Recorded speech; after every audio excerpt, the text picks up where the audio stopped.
നമുക്ക് സേതുവിന്റെ പല്ലുവിയുടെ വരാൻ പോകുന്ന ദിവസങ്ങളിൽ നല്ലൊരു കഥ കേട്ടാലോ? അതിനു മുമ്പായി ആദ്യമായി കാണുന്നവരുണ്ടെങ്കിൽ ചാനൽ ഇഷ്ടപ്പെട്ട ഒന്ന് സബ്സ്ക്രൈബ് ചെയ്യാൻ മറക്കരുത്. വീഡിയോ ഇഷ്ടപ്പെടുവാണെങ്കിൽ ലൈക്ക് ചെയ്യാനും നിങ്ങളുടെ വിലയേറിയ അഭിപ്രായങ്ങളൊക്കെ രേഖപ്പെടുത്താനും മറക്കരുത് കേട്ടോ. അങ്ങനെ നമ്മൾ കാണുന്ന ഒടുവില് ലക്ഷ്മി അമ്മ പൂർണിമയുടെ കൈ പിടിച്ച് പൊന്നുമടത്തിലേക്ക് കയറ്റുവാണ്.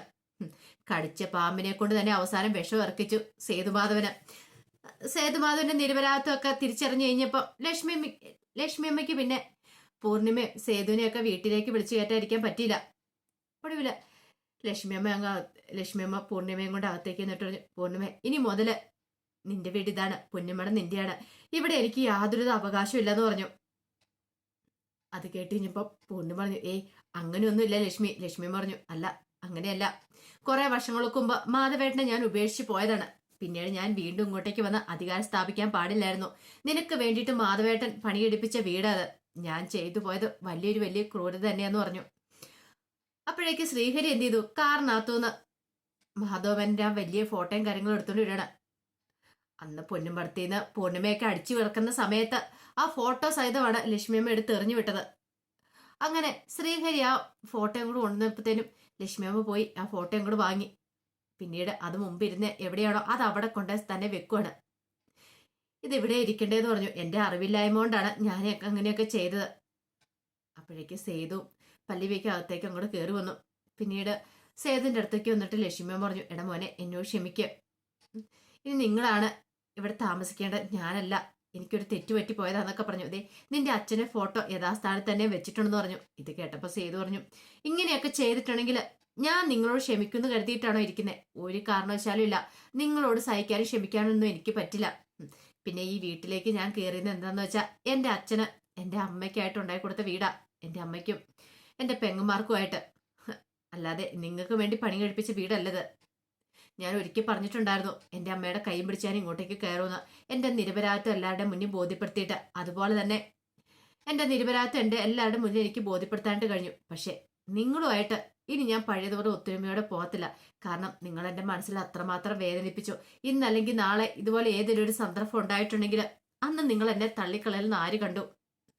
അത് കേട്ടപ്പോൾ ലക്ഷ്മിയമ്മ പറഞ്ഞു, എനിക്കൊരു അബദ്ധം പറ്റിയതാ. ആ അബദ്ധം നിങ്ങളെ ഞാൻ വീണ്ടും സ്നേഹിച്ച് കൂടെ കൊണ്ടുവന്ന എനിക്ക് പറ്റിയ ഏറ്റവും വലിയ അബദ്ധം.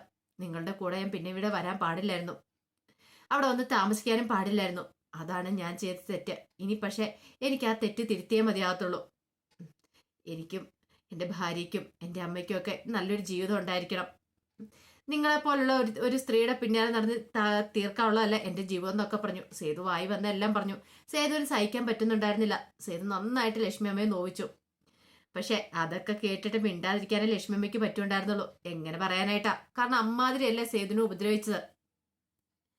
അതിനുശേഷം പൂർണിമ സമാധാനിപ്പിക്കുന്നുണ്ട് ലക്ഷ്മിനെ. പോട്ടെ, അവന്റെ മനസ്സിന്റെ വിഷമം കൊണ്ട് സേതുവിനെ എനിക്കറിയാം. കുറച്ച് കഴിയുമ്പോൾ അവന്റെ മനസ്സൊന്ന് തണുത്ത് കഴിയുമ്പോൾ അവൻ ഉറപ്പായിട്ട് ലക്ഷ്മിയോട് ക്ഷമിക്കുമെന്നൊക്കെ പറയുന്നുണ്ട്. ആ ഒരു സന്തോഷത്തിലാണ് ലക്ഷ്മിയമ്മ ഉണ്ടായിരുന്നത്. ഈ സമയത്ത് മയൂരി വേണുഗോപാലിനോട് പറഞ്ഞു, അച്ഛ പോയി അമ്മയെ വിളിച്ചോണ്ട് വരണം, അമ്മ ഇവിടെ വന്ന് താമസിക്കണം, അല്ലെങ്കിൽ എനിക്ക് എന്താണ് അമ്മ എവിടെയാണ് താമസിക്കുന്നത് അങ്ങോട്ടേക്ക് പോകേണ്ട വരുമെന്ന് പറഞ്ഞു. വേണുഗോപാൽ ആകെപ്പാടെ പെട്ടുപോയി. എന്താ ചെയ്യേണ്ടതെന്ന് അറിയത്തില്ല. ലക്ഷ്മിക്ക് തന്നെ ജീവനെന്നറിയാം, അതുപോലെ തന്നെ തന്റെ അമ്മ കാരണമാണ് പ്രശ്നങ്ങളൊക്കെ ഉണ്ടായത്. അമ്മയാണ് തന്നിൽ നിന്ന് രഹസ്യങ്ങളൊക്കെ മറച്ചു വെച്ചത്. പിന്നീട് വേണുഗോപാൽ ലക്ഷ്മിയെ വിളിക്കാൻ തന്നെ തീരുമാനിക്കുന്നുണ്ട്. ഇതേ സമയം ഇന്ദ്രൻ ആ കാര്യങ്ങളൊക്കെ അറിഞ്ഞു. പൊന്നുമടത്തിലേക്ക് സേതു പല്ലവി എല്ലാരും കൂടെ തിരികെ വന്നെന്ന് അതറിഞ്ഞു കഴിഞ്ഞാൽ പിന്നെ ഇന്ദ്രനെ സഹിക്കുവോ? എങ്ങനെയെങ്കിലും പൊന്നുമടത്തിൽ കയറി പറ്റണം. കാരണം അവിടെയാണല്ലോ പല്ലവി ഉള്ളത്. പല്ലവിയെ കാണാതെ ഇന്ദ്രന് പറ്റുന്നില്ല. അവന്റെ അസുഖം വീണ്ടും ഇളകുവാണ്. എങ്ങനെയെങ്കിലും അവിടെ കയറി പറ്റാൻ തന്നെ തീരുമാനിക്കുന്നുണ്ട്. ഇതേ സമയം മാധവമേനന്റെ മരണം, അവൻ മരണത്തെക്കുറിച്ച് അന്വേഷിക്കാനായിട്ട് പുതിയ ഒരാളെ നിയമിക്കുന്നുണ്ട്. അപ്പൊ അത് ഒരു അപകട മരണമാണ്, അല്ലെങ്കിൽ ഒരിക്കലും അറ്റാക്ക് ചെയ്യണം എന്നുള്ള രീതിയിലുള്ള പരാതികളും കാര്യങ്ങളൊക്കെ സേതുവൊക്കെ നേരത്തെ കൊടുത്തിട്ടുണ്ടായിരുന്നു. അപ്പൊ അതിന്റെ അന്വേഷണം പുനരാരംഭിക്കുകയാണ്. അതിന് അന്വേഷണ ചുമതല പുതിയൊരു പോലീസ് ഓഫീസർക്ക് കൊടുക്കുകയാണ്. അപ്പൊ ഈ മരണത്തിന് ഉത്തരവാദി പ്രതാപനല്ല, കുറുപ്പാണ്. പക്ഷെ കുറുപ്പാണോ ഇനി കുറുപ്പിന്റെ പിന്നിൽ വേറെ ആരെങ്കിലും ഉണ്ടോ എന്ന് അറിയത്തില്ല. കുറുപ്പ് പറഞ്ഞിട്ടാണ് പ്രതാപൻ എന്താണെങ്കിലും അന്നാ ഗുളിക കൊടുത്തേ. പക്ഷെ അതിന്റെയും പിന്നിൽ ആരെങ്കിലും അറിഞ്ഞിരിക്കുന്നുണ്ടോന്ന് അറിയത്തില്ല. പൊന്നുമടത്തിനൊരു ശത്രുതയുള്ള പോലീസുകാരെന്തായാലും ആ മരണത്തെക്കുറിച്ച് അന്വേഷിക്കാനായിട്ട് തുടങ്ങി. അതേ സമയത്ത് ഇന്ദ്രൻ എന്ത് ചെയ്തു, പൊന്നുമടത്തിലേക്ക് വരുവാണ്. ഇന്ദ്രന്റെ മനസ്സിൽ എങ്ങനെയെങ്കിലും പൊന്നുമടത്ത് നിൽക്കണം. ഋതുവിന്റെ സേതുവിന്റെ പല്ലവിയുടെ ഒക്കെ കയ്യെ കാലെ പിടിച്ചിട്ടാണ് ശരി അവിടെ കഴിയണമെന്നൊരു ചിന്ത മാത്രമേ ഉണ്ടായിരുന്നുള്ളൂ. അങ്ങനെ ഇന്ദ്രൻ അങ്ങോട്ട് വന്നു കഴിഞ്ഞപ്പോ ഋതുവാണ് ഇന്ദ്രനെ ആദ്യം കാണുന്നത്. ഇന്ദ്രനെ കണ്ടു കഴിഞ്ഞപ്പോ ഋതു പാഞ്ഞ കൂടി എന്താ എന്താ നിങ്ങൾക്ക് ഇവിടെ കാര്യം എന്നൊക്കെ ചോദിക്കാണ്. ഋതു അതെ എനിക്ക് കാര്യം എന്താന്ന് വെച്ചാൽ പറ, എനിക്ക് നീ ഇല്ലാതെ ജീവിക്കാൻ പറ്റില്ല എന്നൊക്കെ പറഞ്ഞു. അത് കേട്ട് കഴിഞ്ഞപ്പോഴത്തേനും ഋതുവിന് ഭ്രാന്തായി.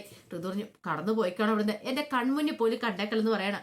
ഒച്ചപ്പാട് കേട്ട കഴിഞ്ഞപ്പോഴത്തേനും സേതുവും പല്ലവിയൊക്കെ ഇറങ്ങി വന്നു. എന്താ എന്താ കാര്യം എന്ന് ചോദിച്ചു. ഇവൻ വീണ്ടും വന്ന് സേതു കേട്ടാ എന്നോടൊപ്പം ജീവിക്കണോന്ന്. ഇത് കേട്ട പല്ലവി വെച്ചു നിനക്ക് നാണമില്ലേ എന്തിനാ, നിന്നെ ഇവിടുന്ന് അടിച്ചിറക്കി വിട്ടാലേ, എന്നിട്ട് വീണ്ടും നീ വന്നിരിക്കുന്നു. സേതു പറഞ്ഞു എന്റെ കയ്യിൽ നിന്ന് മേടിച്ചു കിട്ടണ്ടേ പോവാൻ നോക്ക്. അപ്പോഴേക്കും സേതുവിന്റെ പല്ലവിയുടെ ഒക്കെ അടുത്തേക്ക് എന്നിട്ട് ഇന്ദ്രൻ പറഞ്ഞു എന്നോട് ക്ഷമിക്ക് എന്ന് പറഞ്ഞു. അതിനുശേഷം ഋതുവിന്റെ കീഴിലേക്ക് വീഴുവാണ്.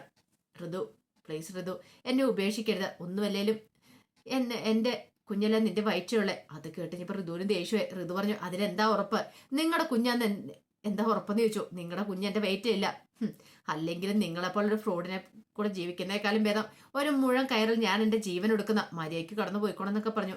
പിന്നീട് കാല് പിടിച്ചു കഴിഞ്ഞപ്പത്തിനും ഋതു തട്ടി മാറ്റുണ്ട് അവനെ. ഡോക്ടർ പറഞ്ഞു എന്റെ അടുത്തേക്ക് പോലും വന്നേക്കരുത്, അത്രയ്ക്ക് ദേഷ്യം എനിക്ക് നിന്നോട്. ഈ കുടുംബത്തെ മൊത്തം താർക്കാൻ നോക്കിയിട്ട് വീണ്ടും നീ വന്നിരിക്കുന്നു. ആ സമയത്ത് പൂർണ്ണിമയും കൂടെ അങ്ങോട്ട് വന്നു. പൂർണ്ണിമയുടെ കാല് പിടിക്കാൻ തുടങ്ങുമ്പോഴത്തേനും പൂർണ്ണിമ ഒരു ഒറ്റ അടി അങ്ങോട്ട് കൊടുക്കുകയാണ്. കടന്നു പോയിക്കോളാന്ന് പറഞ്ഞിട്ട് ഇന്ദ്രൻ അത്രയ്ക്ക് പ്രതീക്ഷിച്ചിട്ടുണ്ടായിരുന്നില്ല. ഇത്രയും ചെയ്ത് കൂട്ടിയത് പോരാഞ്ഞിട്ട് വീണ്ടും നീ വന്നിരിക്കുന്നു എന്നൊക്കെ പറഞ്ഞിട്ട് നല്ല രീതിയിൽ തന്നെ അവനെ പെരുമാറി. അവസാനം നാണം കണ്ട് ഇന്ദ്രൻ വീണ്ടും ഇന്ദ്രപ്രസ്ഥത്തിലേക്ക് തന്നെ തിരികെ പോവാ. പക്ഷേങ്കില് രാജലക്ഷ്മി ഒരു കാര്യം തീരുമാനിച്ചു. ഇന്ദ്രപ്രസ്ഥത്തിൽ ഇന്ദ്രനുണ്ടെങ്കിൽ ശരിയാകത്തില്ല. അവന്റെ സ്വഭാവം എന്തിനും ഏതിനും മടിക്കാത്തവനാണ് അവന്. അതുകൊണ്ട് ഇതിങ്ങനെ വിട്ടിട്ട് കാര്യമില്ലല്ലോ. എങ്ങനെയെങ്കിലും അവൻ ആ വീട്ടിൽ നിന്ന് പോയാൽ മതിയുള്ളൂ. ഇന്ദ്രപ്രസ്ഥത്തിലുള്ളിടത്തോളം കാലം പാറുവിന്റെ വയറ്റി വരുന്ന കുഞ്ഞിന് ആപത്താണ്. അവൻ പാറുവിനെ ചിലപ്പോൾ ഉപദ്രവിക്കും.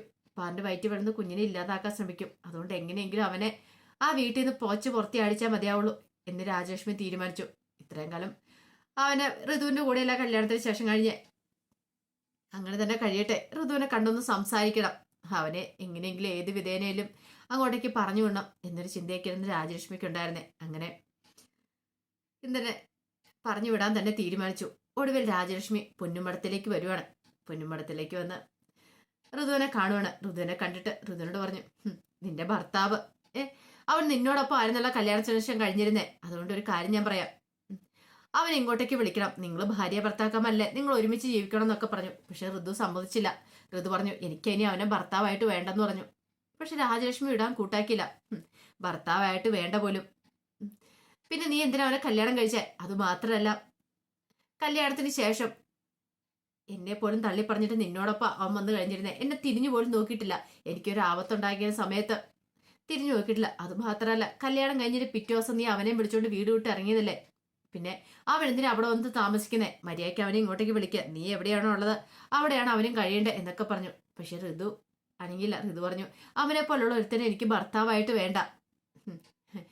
നിങ്ങളൊരു കാര്യം ചെയ്യാം, നിങ്ങളുടെ മാനെ കൊണ്ട് വേറെ കല്യാണം കഴിപ്പിച്ചോ, അധികം വൈകാതെ എനിക്ക് എന്നാൽ ഡിവോഴ്സ് വേണം എന്നൊക്കെ പറഞ്ഞു. രാജലക്ഷ്മി ഞെട്ടിപ്പോയി. രാജലക്ഷ്മിയുടെ പ്രതീക്ഷ എങ്ങനെയെങ്കിലും ഇന്ദ്രനെ ഈ വീട്ടിൽ കൊണ്ട് താമസിപ്പിക്കാം, അവിടുത്തെ തന്റെ ശല്യം ഒഴിഞ്ഞല്ലോ, തന്റെ തലേന്ന് ഒരു ഭാരം ഒഴിഞ്ഞല്ലോ എന്ന് കരുതിയിരുന്ന. പക്ഷെ ഋതു ഇന്ദ്രനെ കൈയേൽക്കാൻ തയ്യാറായില്ല. ആ വീട്ടിലേക്ക് കയറ്റത്തിരുന്ന് ഋതു തറപ്പിച്ചു പറഞ്ഞു അവനെ പോലൊരു ഫ്രോഡിനെ ഈ വീട്ടിലേക്ക് ഞാൻ ഒരു കാരണവശാലും കയറ്റില്ല. അതിനെന്താണെങ്കിലും നിങ്ങള് ഇവിടെ നിൽക്കണ്ടെന്ന് പറഞ്ഞു. ഒടുവില് രാജലക്ഷ്മി ഋതുവും തമ്മിൽ കുറെ വഴക്കുകളും പ്രശ്നങ്ങളൊക്കെ നടക്കുന്നുണ്ട്. അപ്പോഴേക്കും പൂർണ്ണിമയും സേതുവും പല്ലവിയൊക്കെ ഇടപെട്ടു. പല്ലവി പറഞ്ഞു നിങ്ങളുടെ മകനല്ലേ, നിങ്ങളുടെ മകനാകും നിങ്ങളുടെ വീട്ടിൽ തന്നെ കഴിയണ്ടേ, അല്ലാതെ ഇവിടെയല്ല. പിന്നെ ഋതുവിന് അവനോടൊപ്പം ജീവിക്കാൻ താല്പര്യമില്ല. അവനോടൊപ്പം ജീവിച്ചിട്ടുണ്ടെങ്കിൽ ഒരുപക്ഷെ ഋതുവിന്റെ ജീവന് വരെ ആപത്താ. അവൻ അത്രയ്ക്കൊരു വലിയൊരു ഫ്രോഡാ. നിങ്ങൾക്ക് പറ്റുമെങ്കിൽ നിങ്ങൾ അവനെ ചികിത്സിച്ച് രോഗം ഭേദമാക്കാൻ നോക്ക്. പിന്നെ നിങ്ങളുടെ മകന്റെ ബുദ്ധി അത് ഒരിക്കലും നേരെയാവുമെന്ന് എനിക്ക് തോന്നില്ല. നിങ്ങളും അതിനെല്ലാം കൂട്ടു തന്നല്ലേ അനുഭവിക്കാനൊക്കെ പറഞ്ഞു. അങ്ങനെ രാജലക്ഷ്മി ആകെപ്പാടെ വല്ലാത്തൊരവസ്ഥയില അവിടെ നിന്ന് ഇറങ്ങണത്. പിന്നീട് പല്ലവിക്ക് സേതുനും കുറച്ച് നല്ല നല്ല ദിവസങ്ങളായിരുന്നു. കല്യാണത്തിന് ശേഷം അവര് ഹണിമൂൺ ട്രിപ്പ് ഒന്നും നല്ല രീതിയിൽ പോയിട്ടുണ്ടായിരുന്നില്ല. പിന്നീട് പല്ലവിയും കൊണ്ട് സേതു ബീച്ചിലും പാർക്കിലും ഒക്കെ പോകുന്നുണ്ട്. പക്ഷെ ഈ സമയത്തെല്ലാം ഇന്ദ്രൻ എന്ത് ചെയ്തു? പിന്നാലെ തന്നെ ഉണ്ടായിരുന്നു. കാരണം സേതുവും പല്ലവി ഏത് വഴിയെ പോയാലോ അവൻ ആ പിന്നാലെ തന്നെ ചെല്ലും. അങ്ങനെ ഒരു ബീച്ചിൽ ചെന്ന് കഴിഞ്ഞപ്പോഴത്തേനും ഇന്ദ്രൻ അവരുടെ പിന്നാലെ വന്നു. കാല് പിടിച്ച് അപേക്ഷിക്കുന്നുണ്ട്, എന്നെ പൊന്നുമടത്തിലേക്ക് കൊണ്ടുപോകണം. ഋതുവിനോടൊപ്പം ഞാൻ ജീവിച്ചോളാം, ഇനി ഒരു കാരണവശാലും ഞാൻ പ്രശ്നങ്ങളൊക്കെ ഉണ്ടാക്കത്തില്ലെന്ന്. പക്ഷെ സേതു അതിനൊന്നും സംഭവിച്ചില്ല. സേതു ഞങ്ങളുടെ കൺവെട്ടത്ത് പോലും വരില്ലെന്ന് പറഞ്ഞു. ഒടുവിൽ പല്ലവി സേതുവിനോട് പറഞ്ഞു, സേതുവേട്ടാ, അവളുടെ ഋതുവിന്റെ വയറ്റില് അവന്റെ കുഞ്ഞല്ലേ ഉള്ളത്, കുഞ്ഞുണ്ടായിക്കോട്ടെ, അതിന് അല്ല, കുഞ്ഞ് വളർന്നു കഴിയുമ്പോൾ കുഞ്ഞിന് അച്ഛനില്ലാതായി പോകത്തില്ലേ? ഇതേ പല്ലവി, ഒരു കാര്യം ഞാൻ പറഞ്ഞേക്കാം, ഋതുവിന് താല്പര്യമില്ല, പിന്നെ നിനക്ക് എന്താ? അവനെ പോലൊരു ദുഷ്ടൻ ആ പൊന്നുമടത്തിലേക്ക് വന്നിട്ടുണ്ടെങ്കിൽ ഇനി നമുക്കൊക്കെ എന്താ സംഭവിക്കാൻ പോകുന്നു പറയാൻ പറ്റില്ല. അവനെ കുറിച്ച് നന്നായിട്ട് അറിയാവുന്ന കാര്യമല്ലേ എന്നൊക്കെ ചോദിച്ചു. കൂടുതലായിട്ട് പല്ലവി പിന്നീടൊന്നും പറയാനും പോയില്ല. ഇതേ സമയത്ത് ലക്ഷ്മി അമ്മയെ കൂട്ടിക്കൊണ്ടു പോകാനായിട്ട് വേണുഗോപാൽ വരുന്നുണ്ട്. ചെയ്തു പോയ തെറ്റുകൾക്കൊക്കെ സോറി ചോദിച്ച് അങ്ങനെ ലക്ഷ്മി അമ്മയെ മേലെടുത്ത് വീട്ടിലേക്ക് കൂട്ടിക്കൊണ്ടു പോകുന്നുണ്ട്. അപ്പൊ അതിന്റെ വിശേഷങ്ങളൊക്കെ നമ്മൾ കാണാൻ പോകുന്നത്. ആ വിശേഷങ്ങൾക്കായി നമുക്ക് എല്ലാവർക്കും കാത്തിരിക്കാം കേട്ടോ. ഒരിക്കൽ കൂടി എല്ലാവർക്കും ശുഭരാത്രി നേർന്നുകൊണ്ട് നിർത്തുന്നു.